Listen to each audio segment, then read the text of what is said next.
Recording in progress. I will say that very recently, it's in the last 24 to 48 hours, we've had numerous discussions with the Pac-12 officials and their consulting firm Navigate about the value we might be able to bring to that conference. They asked us a number of questions. We provided a number of answers. I kept President Lasner abreast of those discussions going back and forth, and they knew of our timeline and our interest in the Mountain West Conference, of course. But we said we'd certainly entertain any interest that people had in us.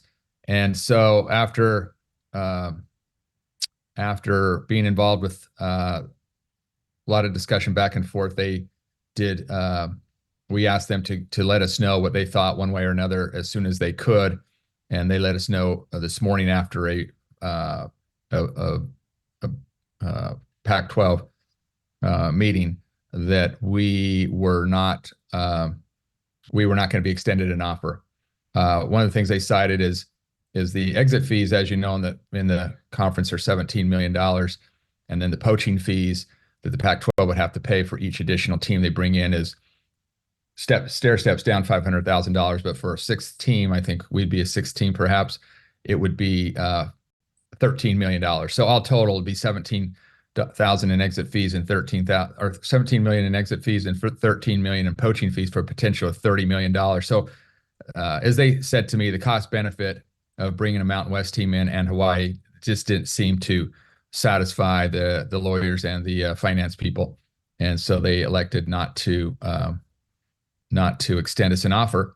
But that's why we were just checking out all our options out and seeing what may or may not be available. And so when that door closed, we were able to. The president was able to sign the MOU back with the Mountain West Conference, and we are going strong with the Mountain West Conference. So we're excited about that.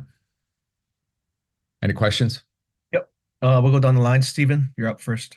So the president was not involved at all in any of the discussions with the Pac-12?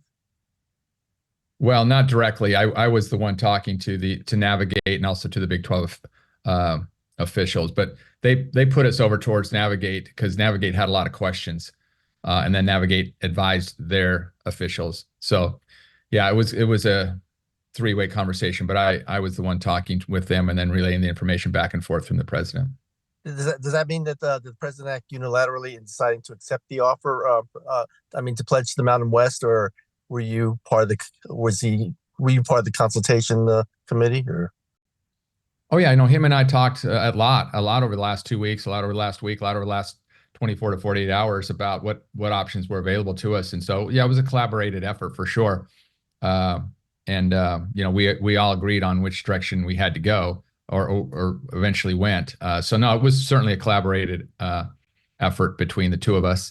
And I know he was in touch with others in the community, the governor and others, the border region chair and whatnot. So everybody was, seemed to be briefed and on the same page moving forward. So never came to a point where there was a, conflict of, people having different ideas of which direction to go.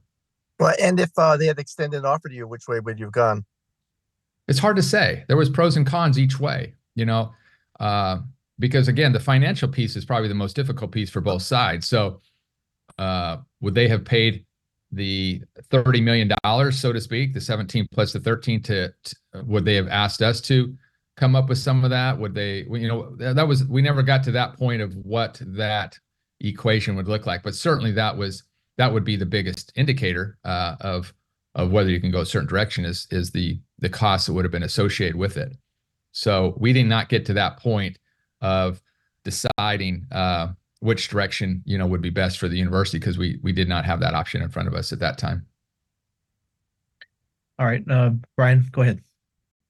Hey, Greg, how do you and the university feel about the 5% share of distribution money that the Mountain West announced, especially, in comparison to, a UNLV or an Air Force that's about 25% each? Yeah.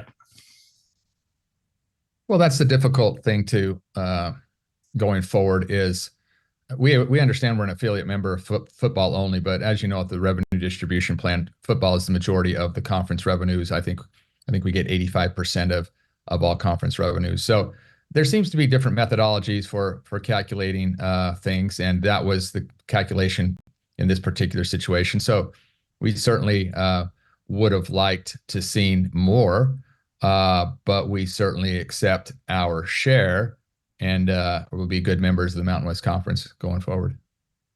And was there ever talks with the Mountain West of potentially putting all your or the majority of your sports programs in that conference, as opposed to this split Mountain West, Big West situation that UH has had? Yeah, there's been some discussion on that, not anything significant, and it's still early because I mean those discussions can still take place later on down the road.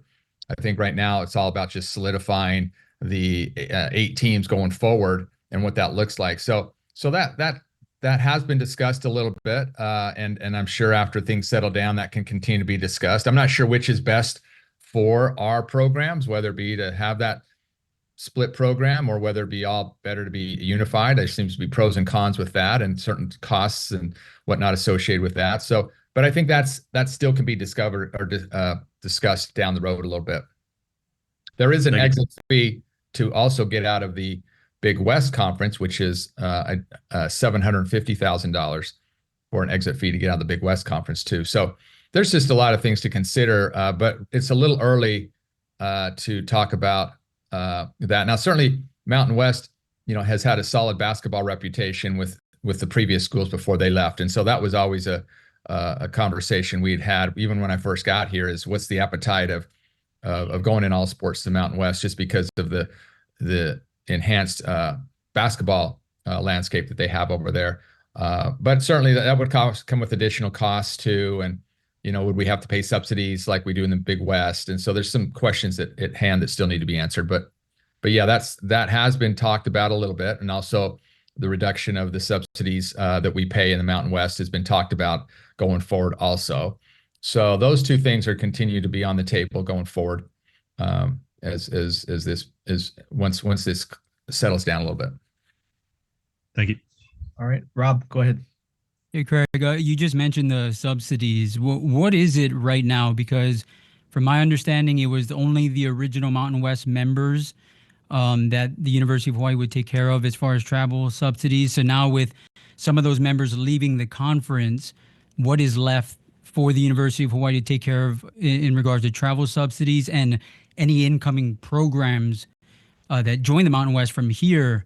Would the University of Hawaii have to take care of travel subsidies? Yeah, that still remains to be seen. I mean, as of right now, as you know, that if we play a Mountain West team from California, we pay them $150,000 in travel subsidy to fly over here to play football. If it's an inland team, maybe like Wyoming, Boise State, Colorado State, something like that, it's $175,000. And so, yeah, now those are all discussions that need to be had. For example, if those 4 of those teams left and we bring in another 4, so to speak, would those travel subsidies be in place for those newer 4 teams or not, or just the original teams? I mean, I'd like to think it would just be for the original teams and not for the new teams coming in, but that still needs to be negotiated. I think President Lasner pointed out before I got here in the Big West, that's what they did in the Big West, is the new teams that came in the Big West, we don't pay travel subsidies to them. Like, for example, I think Cal State San Bernardino, or no, Bakersfield, for example, is one. I think there might be another where we do not pay their travel subsidies because they're new into the conference. So yeah, could that formula be applied with the Mountain West and the new teams coming in? I would hope so. I mean, quite frankly, I'd like to get out of paying subsidies altogether, because I mean, you see, if we pay 4 subsidies at the amount I just mentioned, and then we pay another $600,000 or so to the Big West Conference, we're paying maybe $1.1 million in travel subsidies just for our conference foes to come play us. And that doesn't even include non-conference, because in non-conference teams, we always have to pay for every sport to come play us in non-conference. So in essence, we subsidize everybody's travel, conference or non-conference teams that come over and play us. So anything we can ever do to curb those subsidies in either conference or both would be great, but that remains to be seen going forward with in the Mountain West Conference with the new teams that might be coming in. And just one more thing is, how much does this experience serve as a motivator for the program, knowing that you have a home for 8 years in football at the very least, of needing to increase its value so that if this situation ever presents itself again, the University of Hawaii football program is at its best selling point and has its most value. Yeah, I think, Rob, you're exactly right. It does give us the opportunity to grow and get back to where we were maybe back in, during the Sugar Bowl days, because they've shown here that they can do it, and we've had good teams. But as you know, with the Aloha Stadium going offline and having our small stadium here and kind of being uncertain about what the future is with the new stadium and of course our coaching change and a lot of the 19 players that left a few years ago, and trying to build all that back up, the fan base and everything, and build it back up, because I say build it back up because it has been there at that level. This gives us that opportunity to build it back up. So when the next round comes after the CFP agreement expires and some of these granted right contracts expire, maybe in 2031 or so, maybe we'll be in a much better spot. I'm hoping we'd be in a much better spot, because I think our football team will have matured. We'll get back on our feet there. We'll be winning ball games. We'll have a new stadium by that time, I hope. Maybe some practice facilities. Really just try to upgrade the program. So yeah, maybe that is the silver lining, is it gives us an opportunity to grow and get back up to speed, so that when the next round comes, that we're in a better position to bring value, because that's what it is. It's anytime conference realignment has happened across the country, it's all about what kind of value you bring to the new conference. And if you bring value, they want you. If you don't bring the value, then they're skipping over you. So we do have a lot of things to be proud of at Hawaii. We bring a lot of things to the table. We bring the 13th game, we bring travel subsidies, we bring a new football stadium that's on the horizon. We have a good television package. We have a great place to come visit and also recruit from. So we have a lot of things to be grateful for and to sell in the program, but we also have some limitations. The most pressing one is the distance of flying 5 hours from California, and I know coaches are always complaining about that, but hopefully that's going to be more commonplace in people's minds now, with the Big Ten flying to from USC to Rutgers, or the ACC flying from Cal to North Carolina. So hopefully it's going to be more commonplace, that distance, and people get more used to it. But we've got to bring more value to the table, and I think this will give us an opportunity to do that. Kyle, go ahead.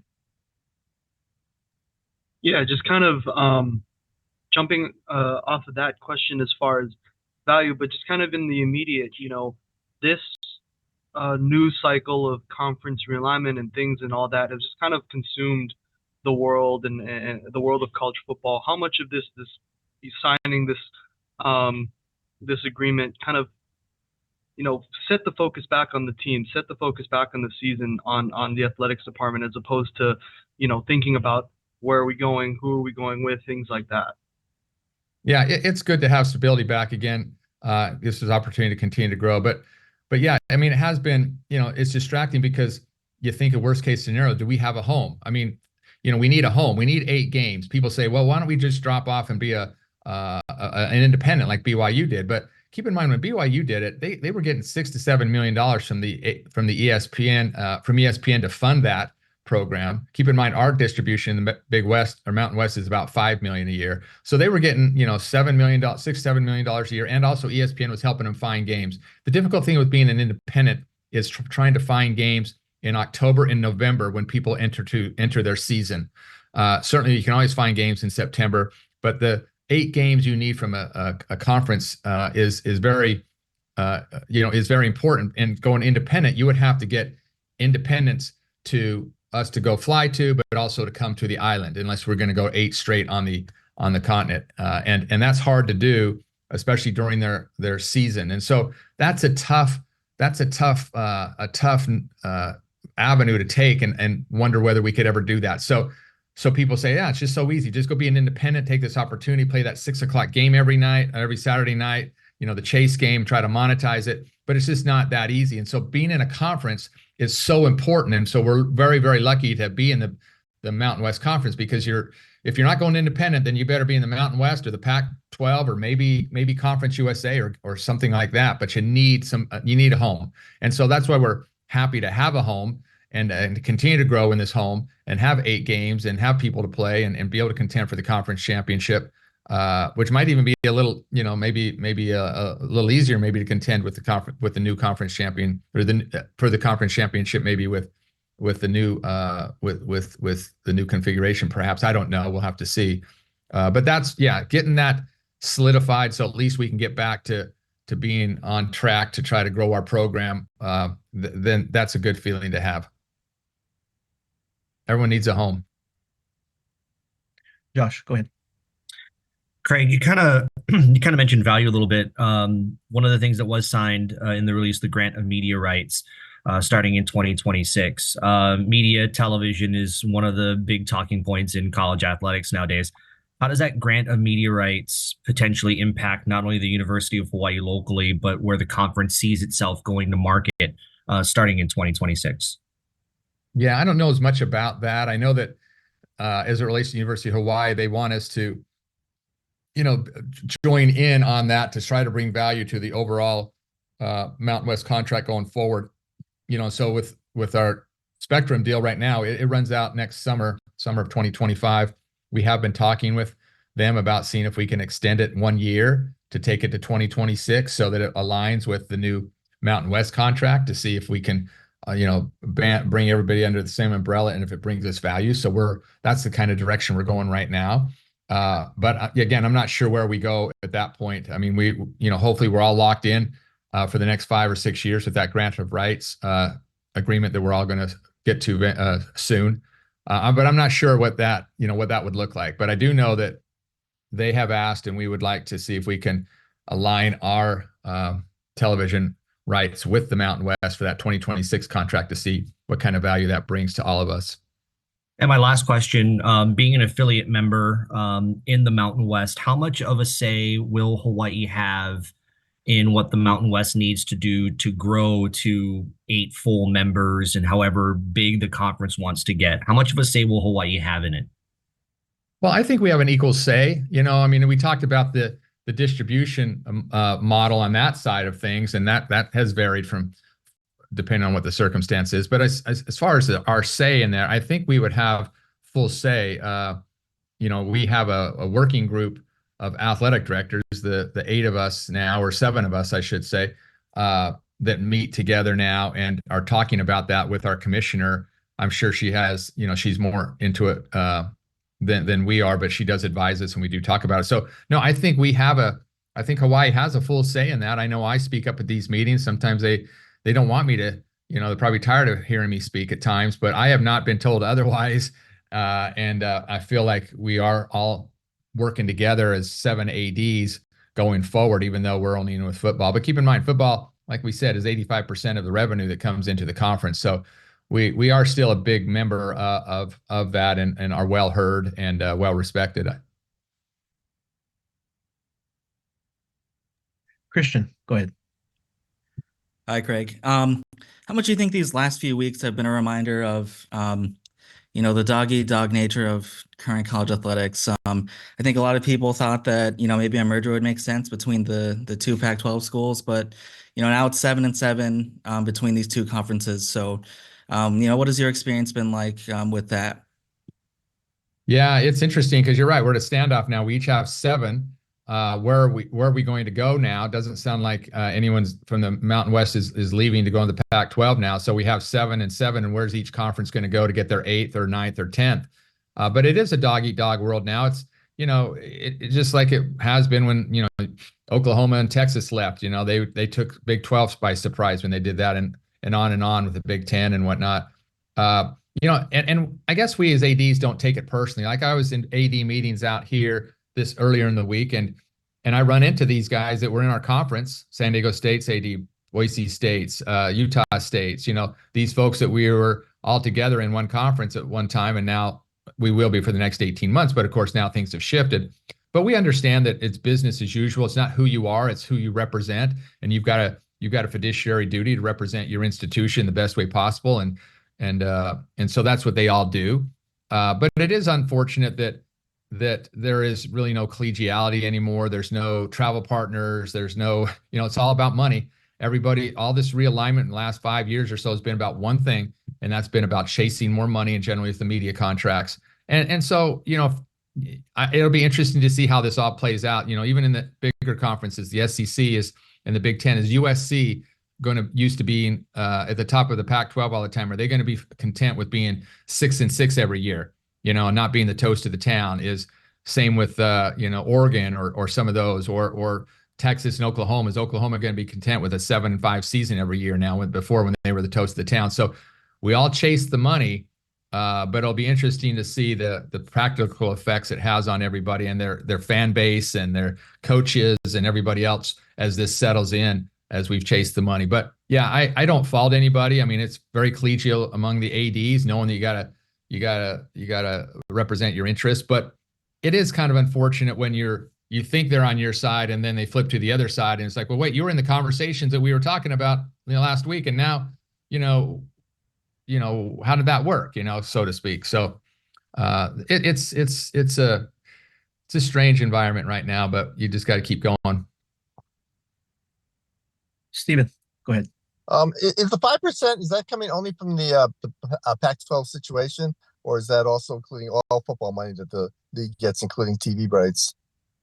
I think it's just the exit fees and probably the poaching fees, because keep in mind, every team that leaves has to pay $17 million, and then every team that Pac-12 takes out of the Mountain West has to have a certain amount per team, poaching fees. So I think it started at maybe 15 for the first team, and then it goes down 500,000 for each one. So I think coming to us as a potential sixth team today would have been 13 million of poaching fees. So I think it's between the exit fees and the poaching fees that go into that pot of money that these bonuses are being paid out of. And they're one-time bonuses too, which is important to note, because it's, I know that Boise State's been in here for a while, and they were getting before I even got here, we're getting an unusual large share because of their bargaining power and their success in football over the past years. And I think some of these deals of revenue share that go on and on can be distressing if the teams don't stay at the top level anymore. So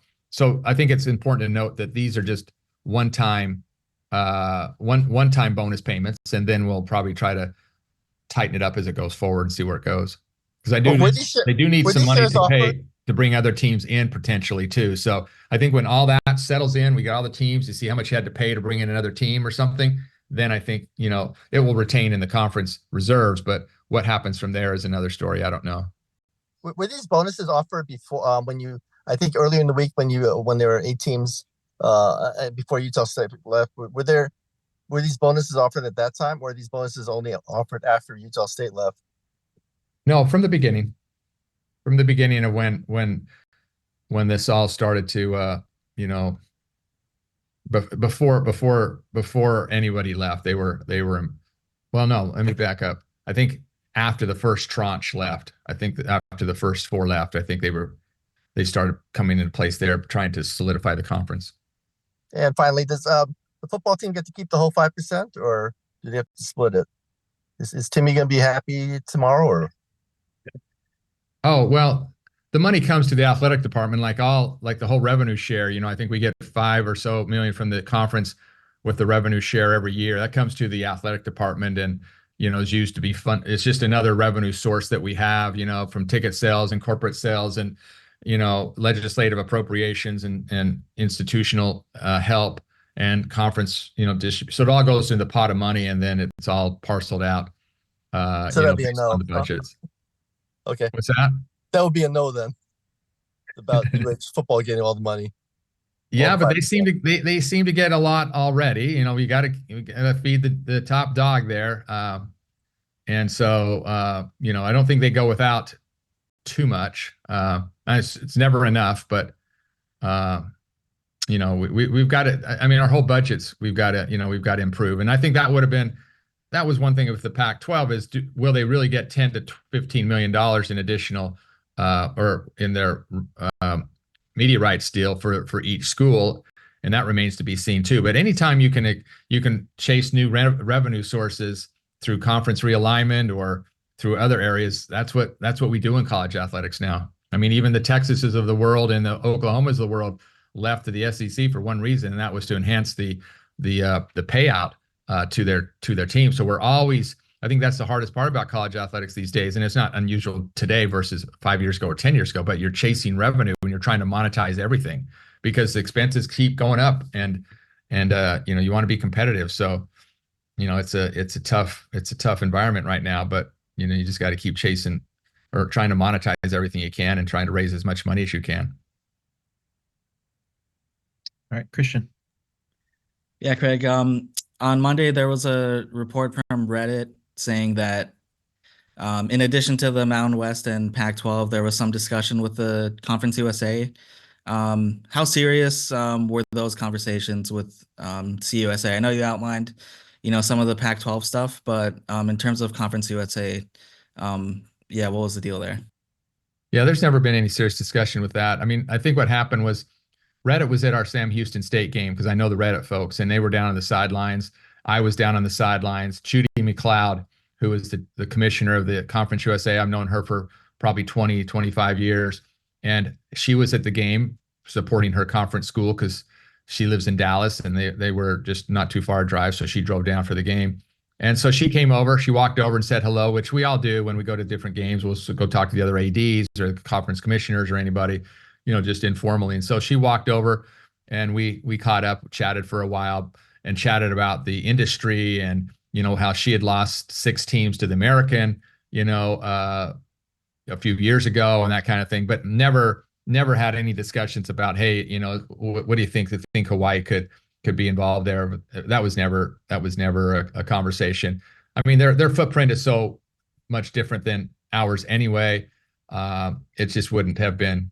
Yeah. So there was no discussion on that. It was purely just a personal get to caught up from past years and see how she's doing. And we just talked for about the first half about all sorts of things. And then she left to go to the other side and I left to do something else. And that was it. So I think he caught a picture of that because he was down there, not too far from us. And so when I saw that picture, that was what it was, is he just took a picture of us talking. And I think people might have inferred that we're talking about, this kind of thing, but that's not our footprint, and that wouldn't be a fit for us. Is that Paul? Yeah. Cool. Paul? Okay. Yeah. Hey, Craig, just wanted to get a little clarification on something. You mentioned the exit fees before. Was Hawaii subject to the full 17 million as a football only member? Yes. That's what we had been told. There was no more exploration in that, but that's what we had been told. So that's what we went with. All right. Thank you. Mm-hmm. Josh. Talk of some of the other sports has come up, obviously, in this conversation. Does it give you, you used the word nimble a while back about having your other sports in the Big West. Does it give you, in your perspective, a little bit of leverage knowing that if the Mountain West does need a full-fledged member, that Hawaii could potentially be that if there is interest? Yeah, if they need one and would like to make that ask for us, I think we would certainly entertain it, especially if it was what was best for the conference. If they just wanted to keep it at 8 and just have 8 full members, I mean, to me, that does make sense financially, because the more you bring in, the more you have to share your money. And unless they're bringing in a lot more money, where we would all get paid more money, it might be best to keep it at the minimum. So we'll see where they end up wanting to go. But yeah, I mean, I've been in touch with the commissioner of the Big West Conference. He knows how this works. He used to work at the Mountain West Conference for 25 years. So Dan Butterly is very familiar with it. And, he knows that could be a possibility. They could ask us to do that. And for the good of the whole, we might have to do something like that. But, there's an exit fee for that group. Like I said, $750,000 if we exited them. But, we would have to take a look. They haven't pressed us on that and shown a lot of interest in that yet. It would cost us more money to fly our basketball teams, our baseball, softball teams, our soccer team, our volleyball team, at least women's volleyball, to New Mexico or some of those other places where now we just have to fly them to California. So it would be an added travel cost, but we would just have to see, for example, if we took the $600,000 we pay in travel subsidies to the Big West and we took it back into our budget, would that be enough to subsidize the additional travel that we would have to make to those other schools in the in the Mountain West? And keep in mind, you're only talking about maybe 6 or 7 teams that would have to go and play in a round robin format and have to go to the other schools. The other sports like track and field, cross country, tennis, golf, those just have a season ending tournament somewhere, whether it's in the Big West tournament footprint or the Mountain West tournament footprint. It's just one year-end tournament. So that would pretty much be the same. It would be the round robin. The teams have to play round robin and go to the different sites once a year, twice a year, that would cause additional travel. So we just have to examine it. And then from a competitive standpoint, I think we'd be very competitive in most all those sports. I haven't sized them up yet. So all that to say, yeah, we haven't talked much about it and they haven't expressed much of an interest yet. But I think, again, when this settles down now and they take a look at that, then maybe more discussion can take place. But we're in a good spot now. I mean, everybody likes the Big West and we seem to do well there, and it's financially feasible. So we're in a good spot. The reason I said nimble is that most places have to, if they change conferences, have to take all their teams. And how does that not just affect their football team, but all their teams? So, for example, people were talking about Air Force. Well, Air Force, to go out to the American, could play football with Navy and Army, but they don't realize, perhaps people don't realize, that Army and Navy have their other sports in other leagues, localized leagues on the East Coast. And so they just play football in the American Conference, but they don't play any of their other sports in the American Conference. So I imagine when Air Force was talking about that, I doubt they would take their basketball programs and their soccer programs and whatnot and be a full member of the American and play out in Tampa or Charlotte or Philadelphia or Memphis. I doubt that. They probably have to park their other teams somewhere in a more localized conference and then just play football in the American. So there's a lot behind the scenes when people talk about realignment, but that's where we're nimble, is because our teams are already parked somewhere. We already got a home, so we could play football, in a lot of different scenarios, perhaps, because we just have to worry about football. We don't have to worry about all the rest of our teams. BMAT.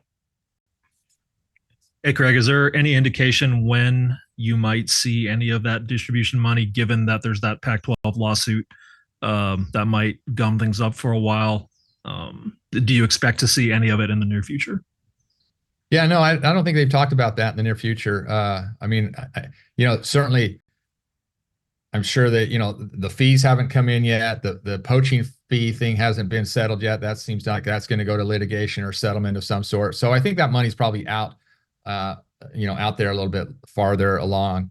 I mean, keep in mind, these teams that are leaving aren't leaving for, I think they gave a 2 years notice. So they got at least probably 18 months before they're leaving too. So I don't know when they, if you wait 18 months and the first day that you leave, you have to deliver that money, or do you have to deliver it in full? I don't know the details behind that. So I don't think any of us are anticipating anything right away.